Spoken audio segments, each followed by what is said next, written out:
40년간의 출애굽과 가나안 땅을 향한 광야의 여정을 마치고 모세는 요단강 동쪽 광야에서 이스라엘 백성들에게 지난 날을 돌아보면서 이렇게 말했습니다. 주 너희 하나님이 너희와 너희가 하는 모든 일에 복을 내려주시고 이 넓은 광야를 지나는 길에서 너희를 보살펴 주셨으며 지난 40년 동안 주 너희 하나님이 너희와 함께 계셨으므로 너희에게는 부족한 것이 아무것도 없었다.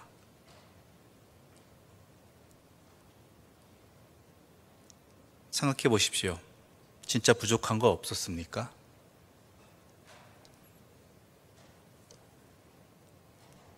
하나님께서 하는 일에 모든 일에 복을 내려주셨나요?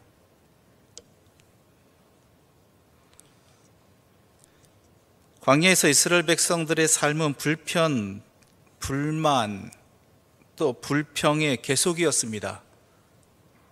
이들이 철이 없어서 그냥 불평하고 불만했습니까? 부족하다는 것입니다.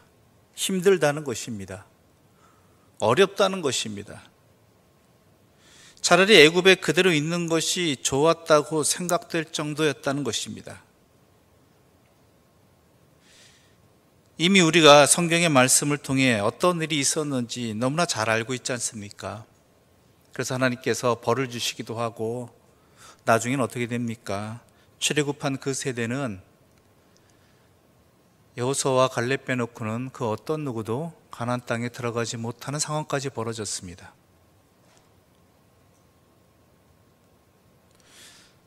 광야에서 이스라엘 백성들이 가장 많이 한 것은 모세를 원망하는 것이었고 하나님께 불순종하는 것이었습니다. 그런데 모세는 그럴 때마다 이스라엘 백성들에게 이 신명기 2장 7절의 말씀을 하지 않고 시간이 흐른 뒤에 그 불평과 원망을 다 감당한 후에 광야 생활을 마무리할 즈음에 이 말을 하였습니다. 그리고 이 모세의 말에 대해서 이스라엘 백성들은 아멘으로 호응하였을 것입니다. 왜 그때 이야기 안 하고 그때마다 불평할 때마다 하나님께서 책임져 주신다, 인도해 주신다, 주실 것이다, 너에게 이것이 복이다 라고 말을 하지 아니하고, 물론 했겠죠. 그런데 왜 이때서의 이 말이, 모세의 말이 이스라엘 백성들의 귀에 박히고 또한 그들의 마음을 울리고 확신하게 하였는가?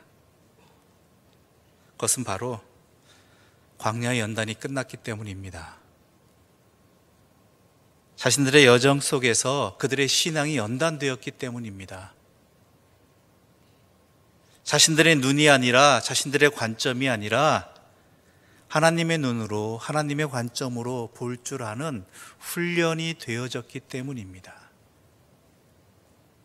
사람이 떡으로만 살 것이 아니라 하나님의 입에서 나오는 그 모든 말씀으로 살 것이니라가 그들 안에 어느 정도 훈련이 되어졌기 때문입니다. 그렇습니다. 세상살이 자신의 관점에서 보게 되면 늘 결핍투성이입니다. 늘 부족하고 어려운 것 투성입니다. 하지만 하나님의 눈으로 세상을 보게 되면, 내 자신의 삶을 돌아보면 생각보다 부족한 것 그렇게 많지 않았음을 깨닫게 되는 것입니다. 신앙이 깊어간다는 것은 바로 이 중심이, 이 관점이 내 중심, 내 관점에서 하나님 중심, 하나님의 관점으로 옮겨져 가는, 변해져 가는 그러한 과정들이라는 것이죠. 오늘 우리가 함께 읽은 시편 23편도 다윗이 자신의 노년기에 삶의 질고를 겪으면서 신앙이 연단된 뒤에 자신의 여정을 하나님의 관점에서 바라보고 깨닫고 고백한 내용입니다. 그래서 우리는 이 시를 사랑합니다. 이 시를 통해서 위로를 받고 은혜를 받습니다. 왜냐하면 복잡한 내용 아니거든요. 이 6절의 짧은 내용 속에서, 이 단순한 내용 속에서 너무나 정확하게 삶을 말하고 있기 때문이고, 또한 누구나 공감할 수 있는 쉬운 언어로 하나님의 인도하심을 확신케 하기 때문이라는 것입니다. 우리 1절의 말씀 함께 읽어보겠습니다. 1절입니다. 여호와는 나의 목자시니 내게 부족함이 없으리로다. 아멘. 여호와는 나의 목자시라는 것입니다. 이것은 더 정확히 이야기하자면 나의 목자는 여호와 한 분뿐이다라는 거예요. 여호와만이 나의 목자라는 거예요. 많은 사람을 만나고 많은 상황을 만나고 많은 경우를 경험했지만 결국 나오는 결론은 여호와만이 나의 목자시다라는 것이죠. 나를 둘러싸고 있는 들짐승들, 또한 여러 가지 어려운 상황들 속에서도 여호와만이 역시 나의 목자셨다라는 것입니다. 그럴 때 나에게는 부족함이 없었다라는 것이죠. 그런데 이 부족함이 없다라는 말, 이거는 진짜 깨닫기 어려운 일입니다. 왜냐하면 우리는 언제나 부족함을 갖고 살아가기 때문입니다. 사람을 만나도 부족하고, 또한 무엇을 얻어도 부족하고요, 만족함이라는 게 없다라는 것이죠. 신앙생활하면서도 우리가 만족이라는 것을 못 느낍니다. 언제나 조금 더가 우리의 일상입니다. 어찌 보면 부족함이 없다라는 것, 만족한 삶이라는 것은 현실 세계에서는 불가능한 것 같이 여겨집니다. 그렇다면 내게 부족함이 없으리로다라는 이 고백은 그냥 신앙의 고백이냐, 그냥 믿음의 고백이냐, 말 그대로 어떤 관념적으로 나오는 그러한 고백이냐, 아니라는 것입니다. 우리는 항상 예배가 끝나고 난 다음에 인사를 나눕니다. 그때 어떤 인사말을 나누시는지 기억하십니까? 여러 인사말들 나누시겠지만 제가 주로 하는 말들은 한 주간 동안 주 안에서 평안하시기 바랍니다입니다.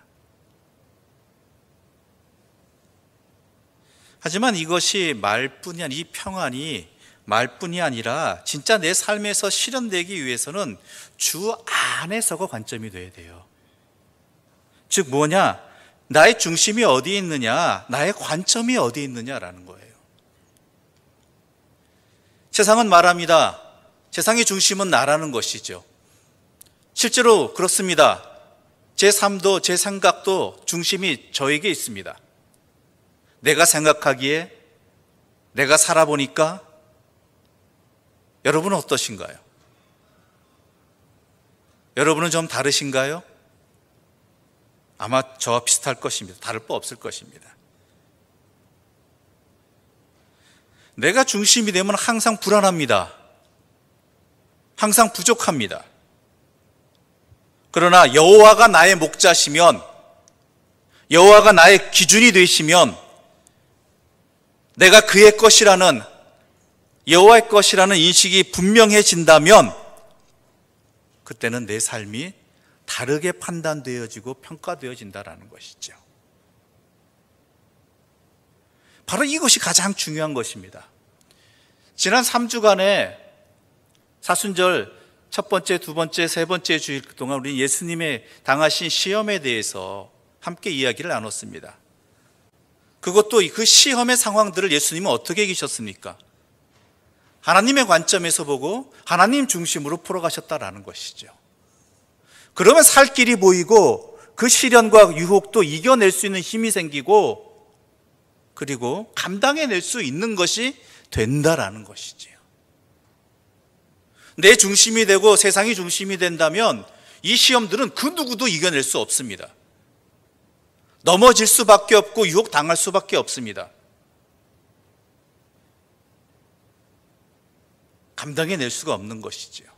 하지만 여호와께서 나의 목자시다라는 것, 그가 인도하시는 대로, 그가 이끄시는 대로 그분만 따르며 살겠다라는, 그분의 눈으로 보고 그분의 이끄신 대로 가겠다라고 한다면은 우리의 삶은 부족함이 없음을 깨닫게 된다라는 것이고 경험하게 된다라는 것입니다. 그것을 다윗은 고백하고 있는 것입니다. 2절의 말씀 우리 함께 읽어보겠습니다. 2절입니다. 그가 나를 푸른 풀밭에 누이시며 쉴 만한 물가로 인도하시는도다. 아멘. 양떼에게 물을 먹이는 작업은 매우 중요합니다. 그런데요, 양이라는 동물은 아무리 얕은 물가라고 하더라도 흐르는 물을 두려워한다고 합니다. 즉, 양이 물을 마셔야 한다라면 잔잔한 물가가 필수적이라는 것이지요.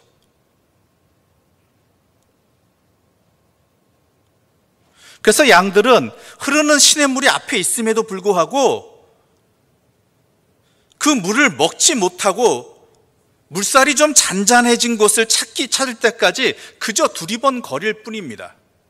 그런데 물살이 잔잔해지는 곳이 그렇게 찾기 쉽던가요? 흐르는 시냇물인데? 그런데요, 목자는요, 이 사실을 알기에 돌을 가져다가 시냇물 한 군데를 막아버립니다. 그럼 어떻게 되죠? 물살이 흐르는 것이 그곳에 걸려서 잠시 잔잔해지게 되는 것이죠. 그럴 때 그 양들은 그 물을 먹을 수 있게 되는 것입니다. 하나님은 그런 분이시라는 것입니다.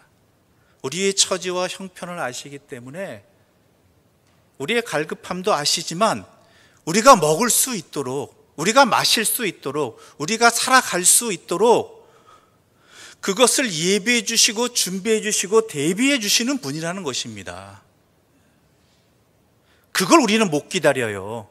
때로는 그걸 못 깨달아요. 그저 물이 잔잔해진 줄 알고 있고요, 또 물이 흐르는 물이 있을 때에는 두려워하기만 합니다. 그러나 잠시만 기다린다면 주님이 역사하시는, 돌보시는 그 은혜를 깨닫게 되는 것이고 그 은혜를 누릴 수 있음에도 불구하고 우리는 그것을 모르고 있다는 것이죠. 그럼 우리는 이렇게 생각할 수 있습니다. 돌로 막으시고 양떼를 강제로 그것을 이끌어서 물 마시게 하면 되지 않을까? 가끔 이런 말도 듣습니다. 아니, 그걸 하라고, 그냥 기다리지 말고 하라고, 좀 멱살에도 끌고 가면 좋지 않겠느냐, 모든 일을 이루는데. 그런데 우리 하나님은 어떤 분인지 아십니까? 다윗이 이렇게 고백합니다. 인도하시는 분입니다. 우리 하나님은요, 끌고 가시는 분 아닙니다. 나를 몰고 가시는 분 아닙니다. 나를 인도하시는 분입니다. 이게 하나님의 손길입니다. 하나님의 방법입니다. 어떤 사람들은 이렇게 얘기합니다. 아니, 죄를 짓지 못하게 그냥 강권적으로 끌고 가시면 좋을 텐데, 잘못된 길 가면 허들어 쳐가지고 돌이키게끔 하면 좋을 텐데, 왜 하나님은 그 사람을 내버려 두시는지, 그 일을 왜 기다리고만 계시는지. 우리 하나님은요, 인도하시는 분이에요. 우리 하나님께서는요, 우리를 일으켜 주시는 분이 아니라 일어날 수 있는 힘을 주시는 분이에요. 일어나는 건 우리예요. 우리가 일어날 수 있도록 도와주시는 분이, 힘을 주시는 분일 뿐이에요. 주님은요, 우리의 문제를 직접 해결해 주시는 분이 아니라 그 문제를 해결할 수 있는 힘을 우리 속에 불어 넣어 주시는 분이라는 것이에요. 그러한 목자이십니다. 그러한 선한 목자이십니다. 기다리시는 분입니다.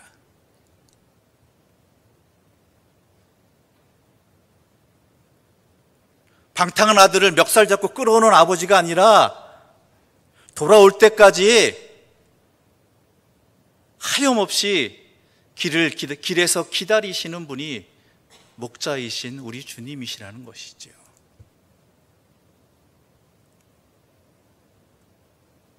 그래서 다윗은 그가 나를 푸른 풀밭에 누이시며 쉴 만한 물가로 인도하시는 도다라는 거예요. 나에게 물을 먹여주신다가 아니라 쉴 만한 물가를 만드시고 인도해 주신다라는 것이죠. 하나님은 그런 분이십니다. 그러기에 기다리시고 계시는 거죠.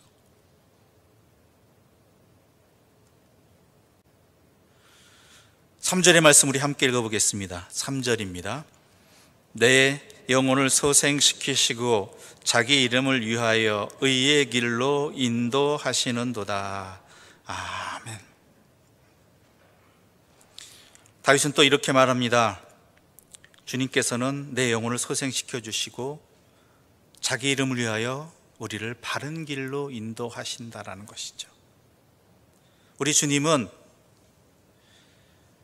자신의 양들이 살아갈 방편을 얻는 일에 무관심한 분이 아닙니다. 주님께서는 자신의 양들이 먹고 사는 문제에 짓눌려서 사람답게, 하나님의 백성답게 살아갈 수 있는 길에서 벗어나지 않도록 지켜주시는 분이라는 것이죠. 우리 하나님은요, 우리에게 관심이 너무 많으십니다. 나의 모든 것에 관심을 두시는 분입니다. 이걸 우리가 항상 놓치지 말아야 됩니다. 이걸 분명히 우리가 인식한다면 우리가 넘어져도 그 자리를 딛고 일어설 수 있는 것입니다. 잃어버린 양은 목자의 도움 없이는 결코 집으로 돌아올 수 없습니다. 길을 찾을 수 없기 때문이지요. 그래서 선한 목자께서는 나를 데리러 오십니다. 양의 입장에서의 유일한 희망은 목자가 나를 찾아서 나를 품에 안고 안전하게 돌아가는 것, 그 목자가 나를 잘못된 길에서 옳은 길로 데려가시는 것, 바로 거기에만 유일한 희망이 있다라는 것입니다. 선한 목자는, 우리 주님은 자신의 백성을 자신의 이름을 위해서 옳은 길로 이끄시는 분입니다. 자신의 힘으로, 자신이 그만큼 대가를 치르시면서 우리를 그 길로 이끄시는 분이 우리 주님이시라는 것이죠. 그러므로 우리의 유일한 희망은 주님 찾는 것 외에는 없다라는 것입니다. 주님이 나에게 오시는 길 외에는 없다라는 것이고, 그 주님이 이미 우리에게 오셔서 우리의 문을 두드리고 계시기에, 우리를 부르시기에 그 음성에 귀를 기울이는 것, 그 이끄심에 따라가는 것, 거기에 우리의 살 길이 있다라는 것이죠.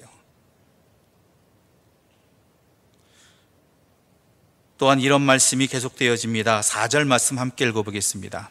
4절입니다. 내가 사망의 음침한 골짜기로 다닐지라도 해를 두려워하지 않을 것은 주께서 나와 함께 하심이라. 주의 지팡이와 막대기가 나를 안위하시나이다. 아멘. 사망 피할 수 있습니까? 피하실 수 있는 분 계십니까? 우리가 삶을 살아가는데 암흑이나 또한 음침한 이 골짜기 같은 어려운 상황 피할 수 있습니까? 피할 수 없는 길입니다. 사망의 음침한 골짜기는 피할 수 없는 길입니다. 돌아설 우회로도 없고요, 극적인 탈출도 기대할 수 없습니다. 이 골짜기를 통과해야만 앞으로 나아갈 수 있습니다. 이 골짜기에 관계된 주요한 문제는 우리 안에서라는 두려움입니다. 결핍에 대한 두려움, 또한 미래에 대한 두려움, 알 수 없는 어떤 두려움들이 우리로 하여금 우리의 삶 자체를 이 사망의 음침한 골짜기를 통과하게 하는 이 것조차도 하기 힘들어지게 무기력하게 만들어버린다는 것이죠. 그런데 중요한 건 뭐예요? 주께서 나와 함께 하신다는 거예요.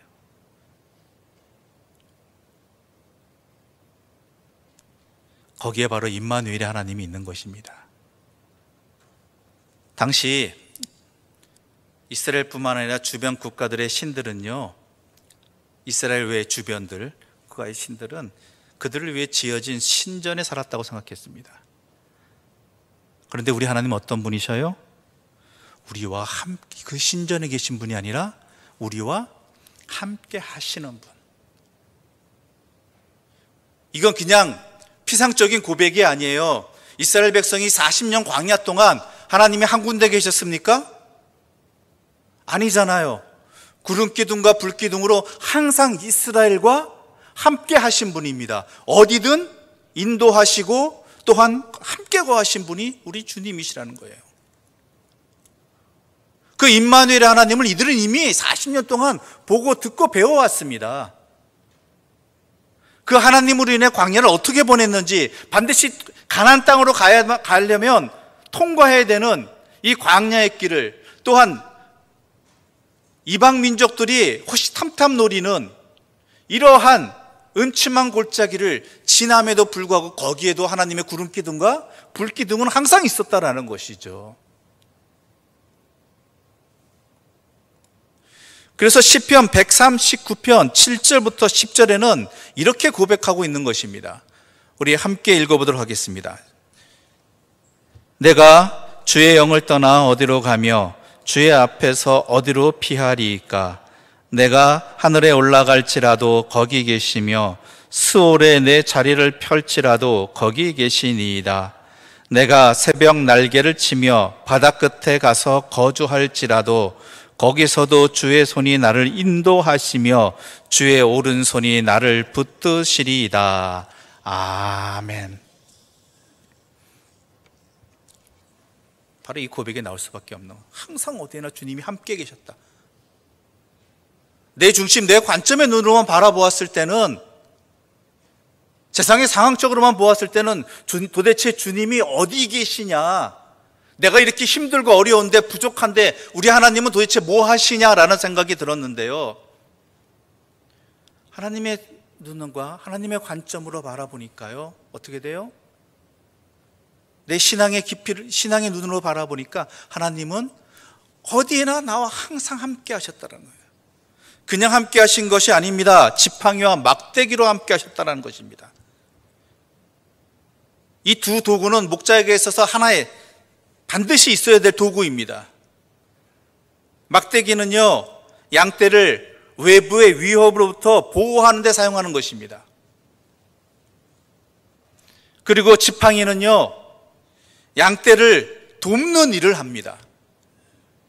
그들을 이끄는데. 특히 지팡이의 끝은 이렇게 둥그렇게 되어 있다고 합니다. 그렇다고 합니다. 저도 이야기만 들어서요. 그런데 왜 둥그렇게 이렇게 고리처럼 되어 있느냐? 만약 양이 절벽이나 낭떠러지에서 강기슭이나 바위 틈새에서 기어 나오지 못할 때, 떨어져 있을 때 그 지팡이의 부분으로 양의 다리나 어깨를 낚아챈 다음에 부드럽게 끌어올리는 그러한 도구로 사용한다는 것이죠. 주님의 지팡이와 막대기는 외부의 환경으로부터, 어려움으로부터 나를 지켜주시는 것이기도 하지만, 또한 내가 하나님의 백성으로 하나님이 이끄시는 대로 살아갈 수 있도록 도와주시는 하나님의 도우심의 손길이라는 것이죠.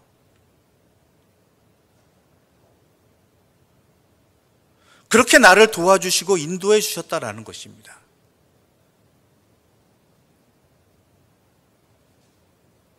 주변의 어려움들, 나를 호시탐탐 노리는 것들로부터 막아주셨을 뿐만 아니라 내가 스스로 혹시 잘못된 길로 갈 때 나를 인도해 주시고, 넘어졌을 때 일으켜 주시고, 낭떠러지에 떨어졌을 때 끌어올려 주시는 분이 바로 우리의 하나님이셨다라는 것입니다.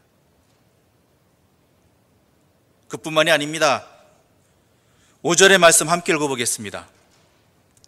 주께서 내 원수의 목전에서 내게 상을 차려주시고 기름을 내 머리에 부으셨으니 내 잔이 넘치나이다. 아멘. 여리고에서 예수님이 길을 지나실 때 예수님을 부른 사람, 예수님을 만나고자 했던 사람이 있었습니다. 그가 누구였는지 기억하십니까? 삭개오죠. 예수님께서 이렇게 말씀하셨죠. 삭개오야, 내려와라. 내가 너와 함께 하겠다. 얼마나 기쁜 말씀입니까? 감사한 말씀입니까? 그런데 주님을 환영하러 나왔던, 주님을 보기 위해 나왔던 사람들이 뭐라 그런지 아십니까?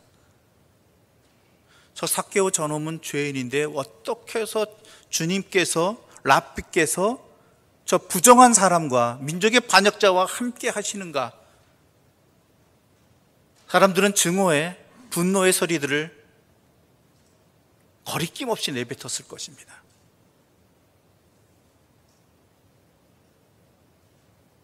여러분은 어떠시겠습니까? 누군가와 만나야 되는데, 누군가와 함께하고 싶은데 주변의 시선이 좋지 않습니다. 주변의 평판이 나에게 안 좋습니다. 왜 그런 행동을 하느냐고 말을 합니다. 왜 그런 길을 가느냐고 말을 합니다. 그러면 멈칫거리게 되는 것이고, 나중을 기약할 수도 있고, 또 내가 조용히 나중에 몰래 찾아갈게, 나중에 봐, 이렇게 말할 수도 있잖아요. 그런데 우리 주님은 어떻게 하셨죠? 그러한 소리에 굴하지 않으시고 삭개와 함께 먹으셨고 함께 하셨습니다. 바로 이것입니다.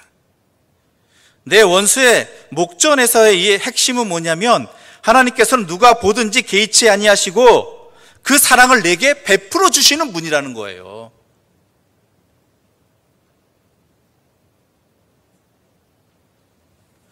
오히려 그 일 때문에 예수님은 여리고 사람들의 비난 속에서, 환영의 소리가 비난의 상황으로 바뀌었을 것이고요, 그런 줄 몰랐는데 그런 분이네라는 그러한 우역의 눈길로 가득 찼을 것입니다. 그러나 그러한 것에 개의치 않으시고 삭개오와 함께 하신 분이 우리 주님이시고, 바로 그것이 원수의 목전에서 내게 상을 차려주시고라는 의미라는 것이죠. 하나님께서는 그저 우리를 향한 그 사랑을 그 어떠한 상황에도 놓치지 않으시고 베풀어 주시는 분이라는 거예요. 내가 자격이 없을지라도, 주변 사람들이 나를 인정하지 않다 할지라도, 내가 여전히 그 죄의 굴레에서 벗어나지 못한다 할지라도 우리 하나님께서는요, 나에게 사랑을 부족함 없이 베풀어 주시는 분이라는 것이죠. 내가 자격이 사랑받았습니까? 내가 어떤 조건이 갖춰져서 하나님의 은혜를 힘입었습니까? 아니에요. 그런 것과는 상관없이 하나님께서 나를 사랑하시기 때문에, 나에게 주시기로 작정하셨기 때문에 그 어떠한 것에 상관없이 나를 베풀어 주시고 인도해 주시고 상을 차려주신 분이라는 거예요. 그분이 나의 목자시라는 것이죠. 내가 이렇게 거역했는데, 내가 불순종했는데, 나는 부족한데 어찌 하나님의 은혜를, 하나님 앞에 나아갈 수 있겠습니까? 아니라는 거예요.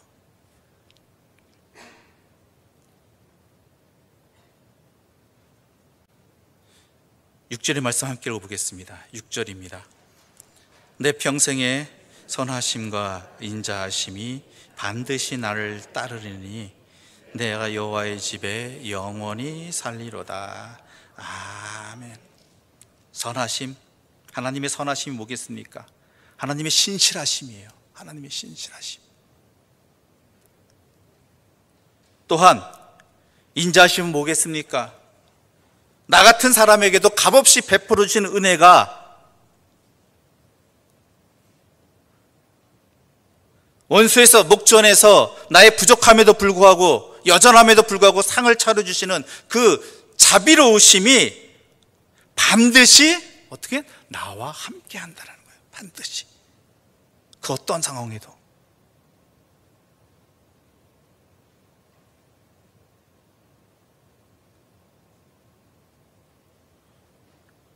도무지 이해할 수 없는 일도 있고 견딜 수 없는 일도 우리에게 일어납니다. 광야 같은 인생길을 우리는 걸어갑니다. 자기 힘으로 어쩔 수 없는 그러한 일들도 벌어집니다. 그런데 그러한 그 순간에도 변함없는 자비와 인자하심으로 나의 곁에 계시고 또한 나를 도와주시는 주님을 깨닫는 그 순간 우리는 무너지지 않는다라는 것입니다. 그렇게 여기까지 왔고 앞으로도 갈 수 있다라는 것입니다.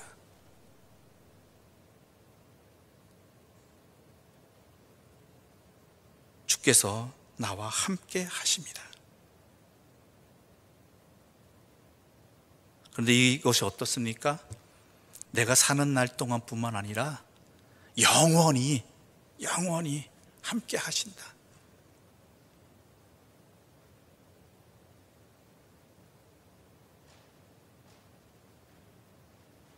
바로 이것이 여호와 나의 목자이신 것입니다. 그리고 이것을 깨닫기 위해서는 이미 나에게 주시는 이러한 은혜와 또한 사랑과 그 모든 것을 제대로 이해하고 또한 깨닫고 발견하기 위해서는요, 우리의 눈이 떠지는 수밖에 없어요. 우리의 시선이 하나님을 향해 있는 것, 내 중심이 하나님께 있는 것, 여호와만이 나의 중심이 되는 것, 내 관점이 하나님의 관점으로 내 삶을 돌아보고 또 내 상황을 보고 이 여러 가지 것들을 볼 수 있을 때 그렇구나라는 확신이 넘치게 되는 것이고 참된 평안의 삶을 살 수 있게 되는 것입니다.